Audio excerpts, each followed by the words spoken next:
You're tuned in to the MtG Cable cast, where they cover Magic, the Gathering finance. All right? You don't know about it? You're tuned in right now and get ready to learn some shit. Buckle your seatbelts and light a blunt and get ready for the MtG Cable cast. Starring Reptar and Thirsty, them onion head motherfuckers. Alrighty, guys, welcome to the newest episode of the Cabal Cast. And this week, we have kind of an interesting topic. It's something we've tried to lean more into this year. It's actually one that was brought up in our Discord, which you can get to via our Patreon. It is free, so if you'd like to help pick a topic for one of these episodes, join. At any rate, the topic is kind of, Final Fantasy was a unique set. It was a unique IP. It was a unique experience, even though it was obviously a product that had existed before. Now that we have had time to have release afterwards and reflect back, basically what was the impact that we felt at our respective role in LGSs and what that looked like. This was a big opportunity for a lot of money to be made and a lot of people to be brought into the game. Mm-hmm. So with that, let's take it away. All right, so up front, the roles that we're looking at is basically, for me, judge at an LGS and patron in general. You are manager level, etc. So We're coming at this from two different sides of things. So Final Fantasy released on, June 13th, I think it looks like. Yeah, almost exactly a month ago, right, as of this recording. And for me as a judge and a player, I really didn't know what to expect for my time at this LGS. I know the Modern Horizons 3 pre-release kind of blew the doors off of it, and I think I mentioned at that pre-release we basically filled the joint with Modern Horizons 3 players and ran out of product by end of weekend. All I knew going into this weekend, and I was gone for the lead up to it, was that there was enough product allocated for the pre-release weekend, the release weekend RCQ, and the Chocobo racing events that we are going to have up through, I believe, the end of the month. And for those that don't know what the Chocobo racing events were, it was basically this odd effort to bring in new players by way of offering existing players swag. And showing up to draft got you 3 points. Bringing a new person, meaning they didn't have a WotC account, got you a single point. Each match win got you a single point. And at a very low number of points, you got this poster, they called it. But it's basically just a postcard. It looks really cool. It's got a chocobo on it. It's all foil, interesting. And then at 20 points, you got an AR pin. And the Pinfinity app works on top of it and works with a number of the other top 8 pins that have been given out, etc. And the effort was made to make it known that there was enough product. So that's the expectation that I had, was we had enough product. That was the run-up to this event. I was in Denver, Colorado the week before the pre-release. I was getting back the Friday of. And at some point in the middle of the week, Wednesday or Thursday, a message went out in the Discord group for my LGS by either the event coordinator or a manager. And my wife relayed it to me. And I thought, that's curious. We should see what's going on because we have a box pre-ordered anyway. Let's go there after we get off the flight. Just pick it up, go home. I walk in at like 5 p.m. The event's going to start at 6:30.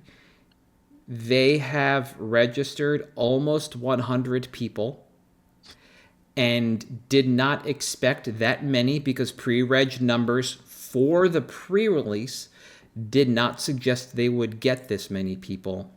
And I looked my event coordinator, who's an L3 judge, the person who's asked me, dead in the eyes. And I said, do you need me in my shirt? Or can I judge this like this? You look like you are understaffed and underwater. And he said, if you want to go home and get your gear, You have more than enough time. So I go home, get dressed, come back, and at 6:30-ish, we fire a 102-person pre-release event for Final Fantasy. Now, those 102 people got kits. The overflow event that we also ran that had about 20 players in it did not get kits because we needed to make sure we had kits for the rest of the weekend. So they built their sealed pool out of 6 packs. Still paid the same amount. That was the reality of just the singular pre-release event that I showed up to for the store. Expectations suggested that there was just not going to be as many players that came out for this. The lead-up suggested that everything was going to be handled, and the message that was sent in Discord didn't suggest that they were going to have 100 people for the pre-release. It was just some curious thing that I've forgotten in a month, obviously, but made me go, I wonder what's going on at the store. So we went right from Philly International straight to the store, and I came back half an hour later in my judge gear to run a 102-person pre-release on Friday at 6:30 p.m. How about you? What were your expectations in lead up? So our expectations were that sales would be good, but that it would not translate into pre-release attendance. And that generally was what happened. This was our most attended pre-release yet, but it was not, normally we just do like 30, 35. We did like 55 at ours. So it was a lot bigger, but it wasn't new players. It was old, extant players that hadn't played for a while. I mentioned a couple sets ago that, it felt like the old days because all the grinders came back out. And this kind of felt more like that, which was what we'd expected. As far as the players were, I'd mentioned on the podcast before that we were kind of concerned about what it would look like with return players. New players coming in, would they return? Would they not? The people that came in and bought stuff were all pretty upfront that it was, hey, I just collect Final Fantasy, or I like Final Fantasy and I wanted the cards or something like that. And that was what our expectations were for sales. And that's kind of how it was. We, did a little bit more than we did before. But the thing that was really interesting was this was the first time I remember there being a blanket negative opinion of a set. Not from the design perspective or the power level of the cards, but a lot of people have started expressing in the store oh, I'm so sick of all these licenses, just the fatigue of it all. And we were like, okay, well, maybe they're not going to show up for the pre-release then because they're already talking about this leading up to the event. And they still showed up. Yeah. So, yeah. But it was awesome. Every store had a near record number of people in the area. That I've talked to, and it's granted only like 4 or 5 stores, but still. And sales have been really good for the set. It's also the first time in a while where people haven't complained about the high prices of a Magic product. In the case of something like, Lord of the Rings, when the One Ring Bounty was live, it was insane what boosters were at compared to where they were for other sets. And that's kind of been the case here, and people have not been complaining. And especially, I think it was about a week and a half ago, was when I think the first CCB buyout hit, and it went from 500 to 1,200. People were still happy to come in and pay the 1,200. So that was interesting. Yeah. I don't think we had a lot of complete CBBs bought after release weekend, but the individual packs have definitely been moving, and it took a little while for somebody else to buy a full CBB, but somebody did buy one last week or the week before, and this didn't happen quickly, but over time, my store did start matching market price, so that box went for $1,200. Yeah. We could not pre-order collector boosters. I do not think you could pre-order the collector commander decks. You could pre-order only, I believe, the regular commander decks and the draft box, which is what we did. We just got the draft box. And we still have enough product that I think there might be another 1 or 2 full sealed draft boxes left for individual purchase. The rest of the product that we have is set aside for the Chocobo racing, and then will be released once the event ends. Yeah. And or the July restock happens, whenever that's supposed to be. And other than that, I don't really have an idea about sales, aside from the fact that it seemed kind of like most other sets, which is just the people who pre-ordered got exactly what they wanted. But the difference is that the night of release, more people were cracking collector boosters in the store before and during the pre-release than regular boxes. And in all honesty, this is probably the only set where I have not seen somebody buy packs during the week to sit down to crack in the LGS. It seems like some of them are going home to kind of have a shared experience, maybe, either with friends or their partner, or just put it on a shelf and tuck it away. And it's not like people were buying boxes every day, but generally speaking, somebody would have opened a box of product while I was there. Have not seen that yet. I've heard stories about people doing that, but just not while I was there. Now moving on to the next topic, we have day of and feelings about the launch overall. From my perspective, everything went really well with this. The system that we used was fantastic. The product was there. I think, like everybody recognized, no matter what WotC did, they were always going to be short product. And so there were definitely some stores that were going to be underserved because of it. Thankfully, we were not. We did not have to deal with that. And we had our RCQ, like I said, the week after. So all that product for that event was already earmarked, and any overflow / excess, from that event was then rolled into just the regular product, was put back on the shelf. So in that regard, everything was great. I don't think people really cared that much about the IP day of, or like even coming out of it. There were definitely some players there at the pre-release that came just for the IP. Yeah. I don't know how many new players we had. I was not doing signups. What I can say was I did have a brave soul that missed the pre-release and decided that their first event for Final Fantasy and first Magic event would be my limited RCQ. They stayed for all 6 rounds of my RCQ. Good for them. They were there to have a time. And you know what? They were at the store drafting last Friday. And all right.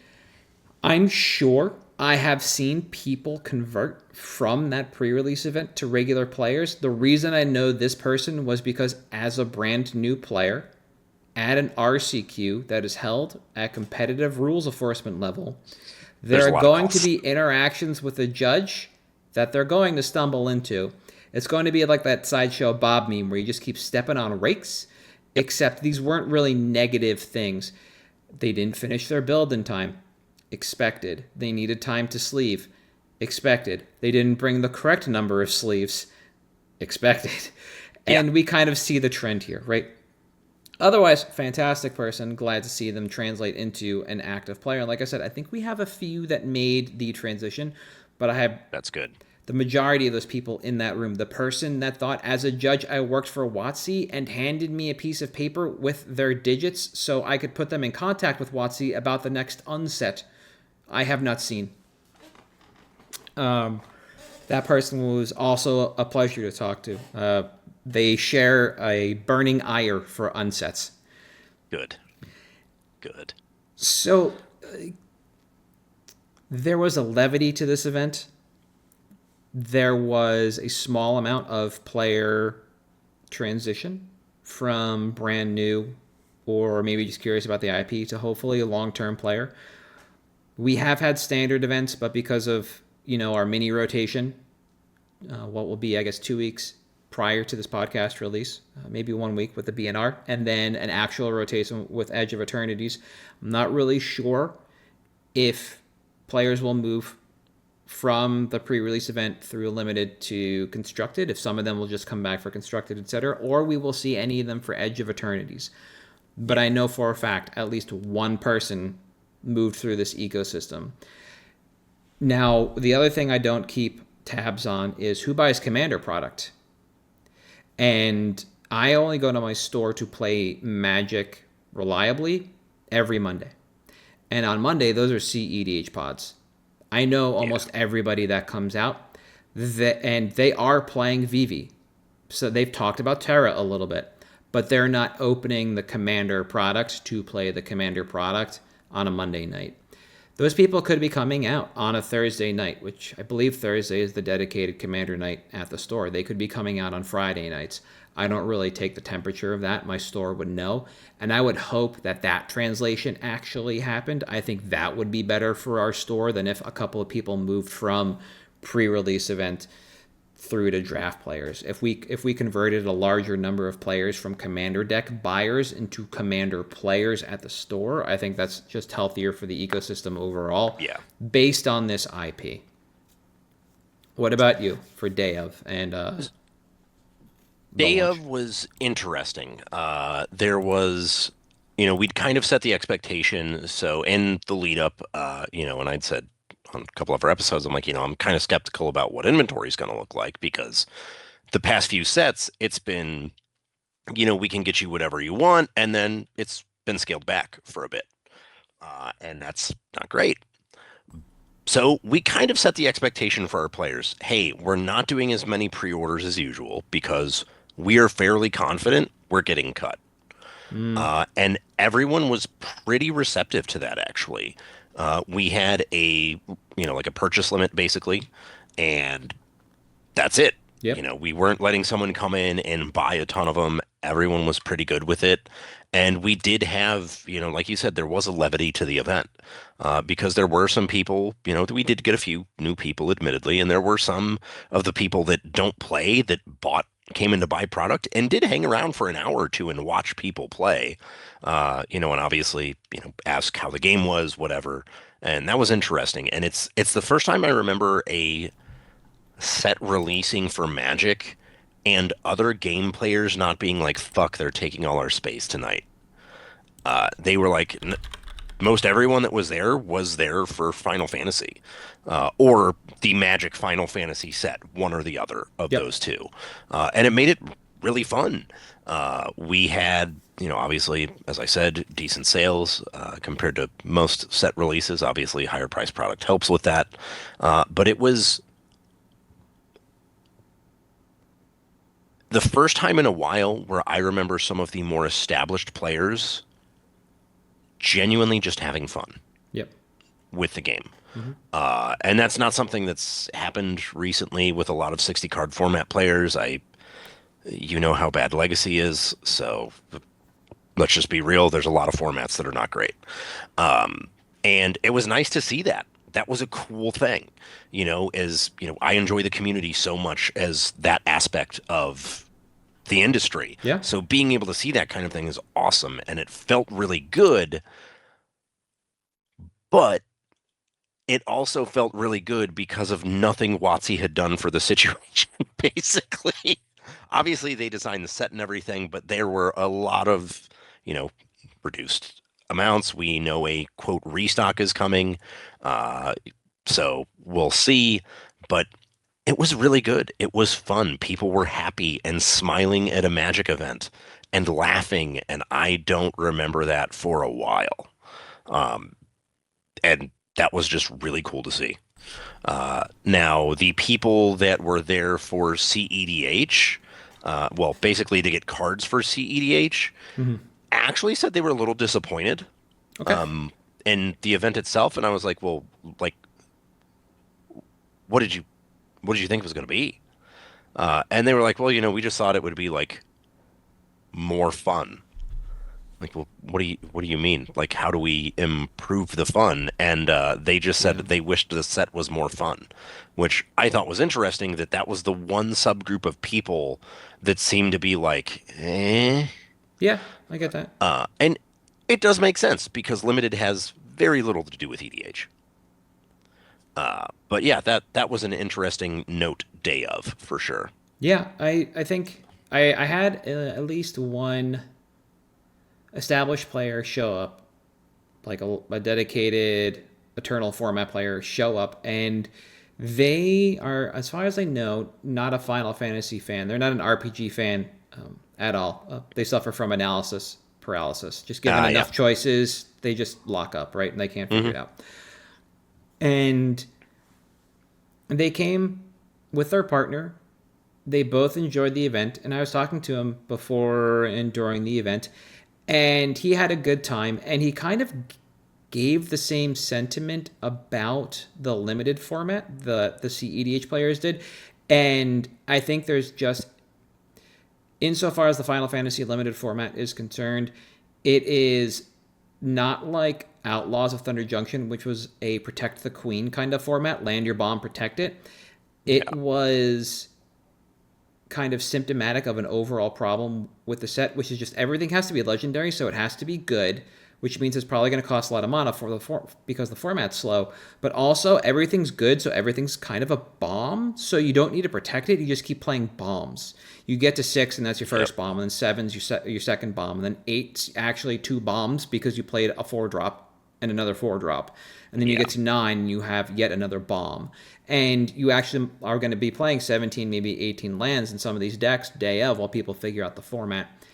And he had a lot of fun because that's a unique way to play, and he's very much like a Yeah. trying to solve the puzzle kind of guy. Yeah. So for him, it really worked out. And he was like, man, if I don't land this like 7 or 8 mana Azorius thing that has protection for my opponent, I actually don't know how I win the game. I've got a bunch of like O-rings and stuff to make mana, but like I don't know what I do otherwise. And that's kind of what I heard throughout, which is just like, Yeah. I got the thing. I think I can make it. I can extend the game long enough till I get to the thing, and then it is what it is from there. Like that was 0 day for limited, and then after that, it seemed like people solved the limited format got solved, and people kind of got a little more interested in it when it made more sense. I had a semi-pro player show up to my RCQ, and we were just bantering after the top 8 draft or heading into the top 8 draft. And basically, all the information that they had ingested about the format suggested that every single card you play has to either draw you a card or be worth 2 pieces of cardboard. Yeah. And when you start drafting and playing limited like that, it is a different way to play a lot of limited formats. They don't always exist like this, but it kind of makes sense because that means like, okay, the format's going to be slower, and you can't play a card that isn't like below rate because it fills the gaps. You Yeah. need to play cards that are on or above rate all the time. Cards that do something or maybe a little too much if you have it. Look at something. Formats like this are the ones where you generally play some of the sideboard cards main. I can never remember the name. The first version of the green modal spell that's destroy target like enchantment or creature with flying. Oh yeah. Like when Plummet? Yeah, exactly. When Plummet is a main deckable card, that is usually a slower format. And you need your cards to be doing more. Yeah. And the players at the RCQ definitely enjoyed that. So the aftermath of limited format is that we found out it can be kind of slow, kind of grindy, but the players generally enjoyed that. What I found interesting overall as something that will remain with us until the end of time, because there are going to be cards that are eternal playable in this set, is that for the first time in a long time, Magic players, entrenched in franchise Magic players, got to experience for the second time what it was like to not play Magic the Gathering and have to have somebody explain it to you. Because none of the names matter. Yeah. None of them matter at all.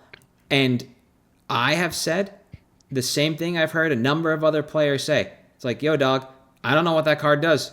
I don't know what the name of this, what the name means. Just tell me the text. Yep. What does it do? I know the meme behind Suplex and Knights of the Round.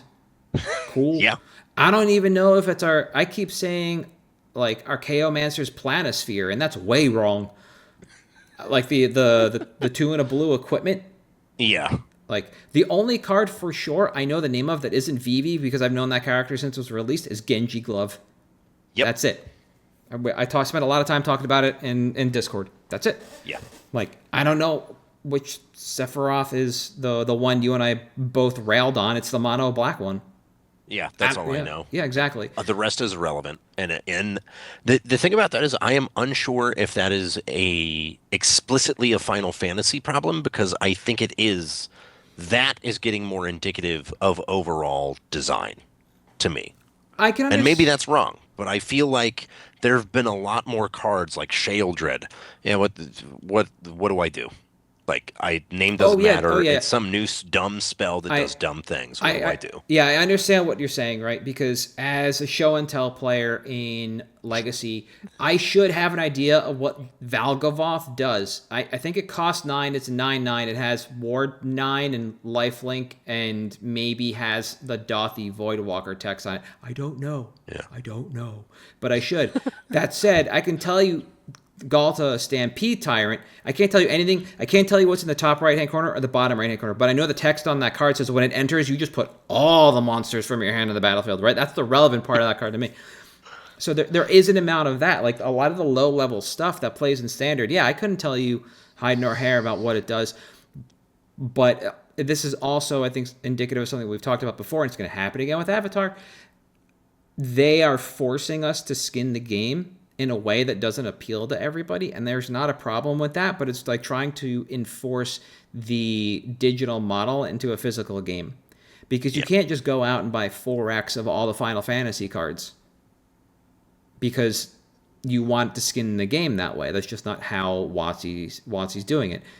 To skin the game that way, you just buy the regular product. Yep. And it's not like, I don't care at the end of the day. Like, the names in most sets don't matter to me. Like, Bristly Bill's not a character I care that much about. A Sarah Paragon, again, similarly, Lyra Dawnbringer, whatever. These are all names I know because I've experienced them in play. But I don't have a sense of what anything should do because I don't have the core knowledge that people who engaged with Final Fantasy do about this. If you gave me the Chrono universe, things would be God. different. I would have a base level understanding. You give me, like, the Ghostbusters cards were wholly irrelevant to the IP. They just picked cards willy-nilly. It doesn't matter. Yeah. If they went deep onto, like, the Eastman layered stuff, like Ninja Turtles and some of the other things they did, yeah, I know choice, Chef's right? kiss. But Yeah. I would know all the names. They would be relevant to me. I could probably guess what they're going to do. With Final Fantasy and coming up with Avatar, I just won't have that experience, so the names just won't resonate with me, and they probably won't stick, is the other thing. And I think that's kind of the aftermath of this. A lot of cards get lost to the sands of time anyway. We know this factually speaking. And that's why, like, some things just pop randomly when a new set releases because somebody sat on Scryfall, typed in relevant words, and got exactly the card they wanted back out. Yeah. And it was just lost until they dredged it up, bought them out, and then there. Now everybody knows about it because it's on price. But with this stuff, it just didn't even hit the first time. No. What about you? What about your aftermath and ending thoughts for this kind of stuff? So this was the part that I was most trepidatious when I was making my bullet points because it makes me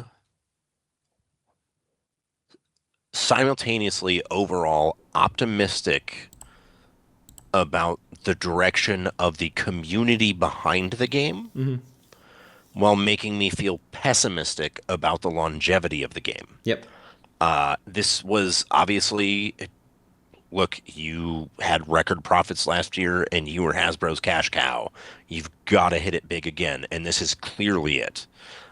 This feels like, and this was a question someone asked me at an event, actually. They said, do you think Magic the Gathering is in its junk wax era? And I said, shit, I think it is. And I think that there is an element of, now with the aftermath, seeing what's happened a little bit with conversion, if people have tacked on to it or not. It did not lead to an influx into the LGS that mattered. Don't get me wrong. Anytime you get more sales is good, but it's those return customers that you keep the doors open, and you need to be able to grow that base. And it's fine if it has to be all organically driven at the store level. I understand that's the industry. That's okay. Regardless, it's still something that I was hopeful the set would accomplish. I was hopeful many of the recent sets would accomplish, even when I knew it probably would not. But this was the one that I let myself be most hopeful for. And I am sad that those expectations, in the end, were disappointedly what happened. That the ball would get dropped, that there would not be a conversion. So in that regard, doesn't feel great. Yeah. But again, this is, there have been a few recent events where it feels like the community around the game is doing very, very well. And it's very hard for me to make heads or tails of that. Or to understand, look, is this just a bunch of us are in our 40s now and we're like trying to get the gang back together or something? But it's been interesting to see, and it's certainly at least like cemented all right, Magic will be around for at least another year. Yeah. At this point. Wizards of the Coast as it exists now will be around for the next year under Hasbro. This does not make me think they're any more likely to sell WotC. They are less likely, in my opinion. But and that's how I kind of feel about it. Is it's kind of a mixed bag. Yeah. Set feels bad for the game, feels great for the community, and those two things seem to as a store that runs contrary to each other. But there we are. Yeah. I like the idea of this being this IP and Avatar specifically being for people in their mid to late 30s, early 40s, because I don't know, I don't even think Nickelodeon reruns Avatar. Cartoon Network has been dead for a while. I don't know where you would actually go to consume this American-made anime. Yeah, I don't know. I mean, it's streaming somewhere. I have no idea where. I think if it went with the rest of the Cartoon Network, or sorry, the Nickelodeon stuff, it might be on Netflix. That's where people used to watch it originally, but some of that has also scattered depending on what it is. Like you can find some of the old Nicktoons, but not all of them on Hulu. Yeah.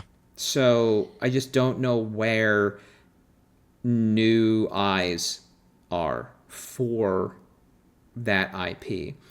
And it's just a kind of continued reminder that WotC knows exactly the age group they need to target to get people to really move on product, to give them the numbers they need to present back. Yeah. And it is a not bothersome that we are the target audience, but at the end of the day, the people who want to collect the set are going to, buy the singles. The people who want to crack the packs will crack the packs. The people who want to just own the product and display it will own the product. So WotC's going to get their part of the pie, no matter how you want to look at it. And there's something to be said for that. The question is, how much does that impact the overall state and health of the game? Are we sacrificing the game for profits? And based on what we've seen from play patterns, at least with the IP sets, the answer is really not much. We're not sacrificing the game for the profits. Not yet, at least.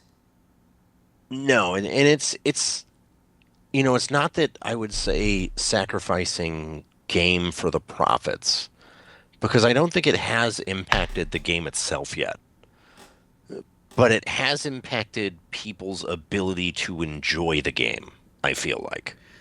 And I think that Yeah. is an important distinction as well. Yeah, I won't begrudge anybody who just wants to be kind of curmudgeonly about it, but I will begrudge them for not arguing it properly.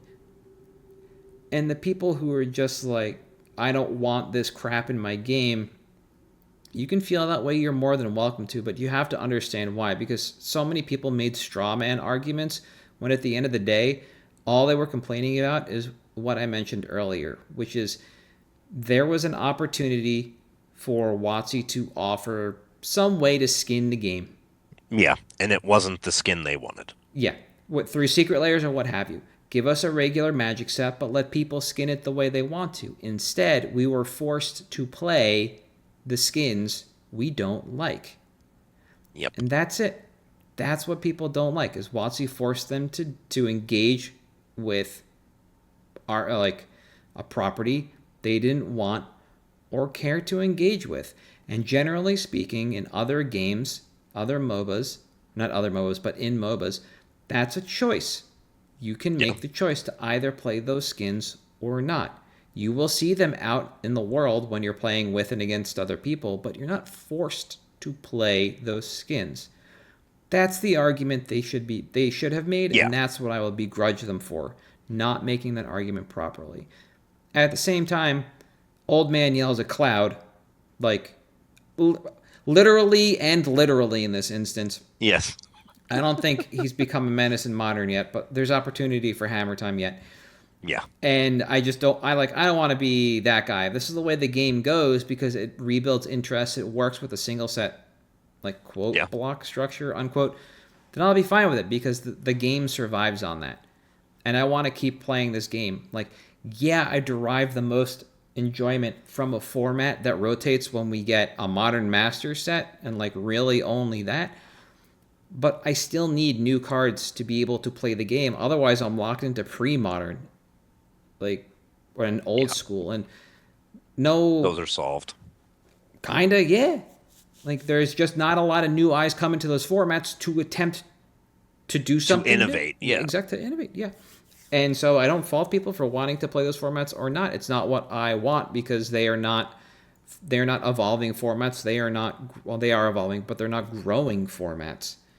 Legacy keeps getting new cards. Vintage keeps getting new cards. So I'm going to have to just kind of suck it up and deal because I want this game to survive so I can keep playing the game the way I want to, right? So here I am, and I just have to deal with all this goofy art and maybe the return of one of the greatest vintage decks ever, the Crab Shack. Oh, I'm excited for that.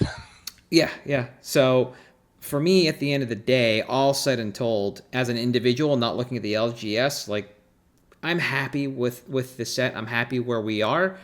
I wish it would have converted better at the store level. I will say that much because from that perspective, it seems like everything you said is honest to God true. Got anything else? No, just slight disappointment that it's just like the one new player that I've seen to draft. The more I think about this one person, like the happier I get for them because it's awesome to see their journey as a player, but at the same time it's sad because of everything that you said. The set just didn't convert. All this product flew off the shelves, which is great for the LGS in the short term, but not necessarily the long term and the long-term health of the game because we didn't turn those customers into players. Yep. So, for that down and out end note, I am at Halt. I am Reptar on Twitter. You are At Damon_Thurston. and you can find us at MTG Cabalcast on Twitter, Facebook, Patreon, and YouTube. We will see you in 2 weeks. Yes. See you then.